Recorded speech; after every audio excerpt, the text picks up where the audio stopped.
মাগরিবের নামাজের পরে ছোট্ট একটি দোয়া 7 বার পাঠ করবেন। নবীজি বলেন 70টি বিপদ থেকে আল্লাহ পাক তাকে হেফাজত করবে, এবং এই 70টি বিপদের মধ্যে সবচেয়ে ছোট্ট বিপদ হলো আল্লাহ পাক তাকে দারিদ্রতা থেকে মুক্তি দান করবেন। আপনি কল্পনা করতে পারেন 70টি বিপদের মধ্যে যদি ছোট্ট বিপদ হয় দারিদ্রতা, তাহলে বড় বড় বিপদ কি হতে পারে। আমি এই হাদিসটা পড়ে অবাক হয়েছি। নবীজি সাল্লাল্লাহু আলাইহি ওয়াসাল্লাম বলেন, তিরমিজি শরীফের 3601 নম্বর হাদিসের মধ্যে আল্লাহ রাসূল সাল্লাল্লাহু আলাইহি ওয়াসাল্লাম বর্ণনা করেন, নবীজি সাল্লাল্লাহু আলাইহি ওয়াসাল্লাম বলেন 70টি বিপদ থেকে আল্লাহ পাক তাকে হেফাজত করবে, এবং সবচেয়ে ছোট্ট বিপদ হলো তার দারিদ্রতা।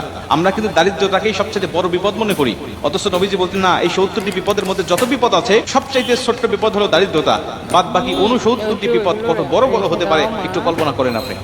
তার মানে আপনি যদি দোয়াটি নিয়মিত পাঠ করেন, আপনার যত বড় অসুস্থতা থাকুক না কেন আল্লাহ পাক আপনাকে পরিপূর্ণ শেফা দান করবে। আপনি যদি এই দোয়াটা পাঠ করেন, আপনি যত বড় বিপদের মধ্যে থাকেন না কেন, আপনার দেওয়ালে পিঠ থেকে গেছে কোনো সমস্যা নেই, আল্লাহ পাক এই কঠিন বিপদ থেকেও আপনাকে হেফাজত করবে। আপনি যত বড় দুশ্চিন্তার ডিপ্রেশনের মধ্যে থাকেন না কেন, এই দোয়াটি যদি আপনি নিয়মিত পাঠ করেন, আল্লাহ কঠিন কঠিন দুশ্চিন্তার ডিপ্রেশন থেকেও আল্লাহ পাক আপনাকে সম্পূর্ণ হেফাজত করবে। হাদিসটি হযরত আবু হুরায়রা রাদিয়াল্লাহু তাআলা আনহু বর্ণনা করেছেন। তিনি বলেন, নবীজি সাল্লাল্লাহু আলাইহি ওয়াসাল্লাম বলেন, তোমরা লা হাওলা ওয়ালা কুওয়াতা ইল্লা বিল্লাহ এটুকু সবচেয়ে বেশি বেশি পাঠ করো। কেন? এটা হলো জান্নাতের রত্ন ভান্ডার।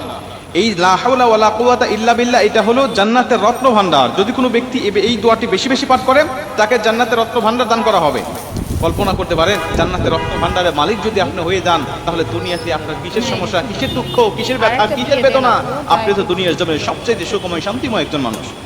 নবীজি বলেন হাদিসের শেষে, এই ব্যক্তি যদি লা হাওলা ওয়ালা কুওয়াতা ইল্লা বিল্লাহ বলার পাশাপাশি যদি আরেকটু যোগ করে বাড়িয়ে দেয়, লা হাওলা ওয়ালা কুওয়াতা ইল্লা বিল্লাহ ওয়ালা মানজা মিনাল্লাহি ইল্লা ইলাইহি, রাসূল সাল্লাল্লাহু আলাইহি ওয়াসাল্লাম বলেন লা হাওলা ওয়ালা কুওয়াতা ইল্লা বিল্লাহর পাশাপাশি ওয়ালা মানজা মিনাল্লাহি ইল্লা ইলাইহি এটুকু যোগ করে যদি কোনো মানুষ তেলাওয়াত করতে পারে, আমল করতে পারে, পাঠ করতে পারে, আল্লাহ পাক তাকে কঠিন কঠিন 70টি বিপদ থেকে তাকে হেফাজত করবে।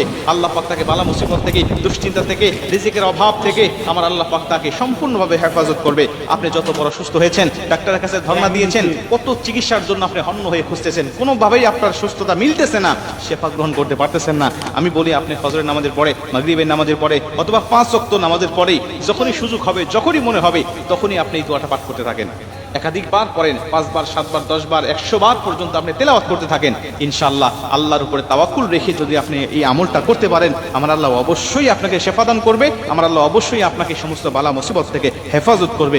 70টি বিপদ থেকে আল্লাহ পাক আপনাকে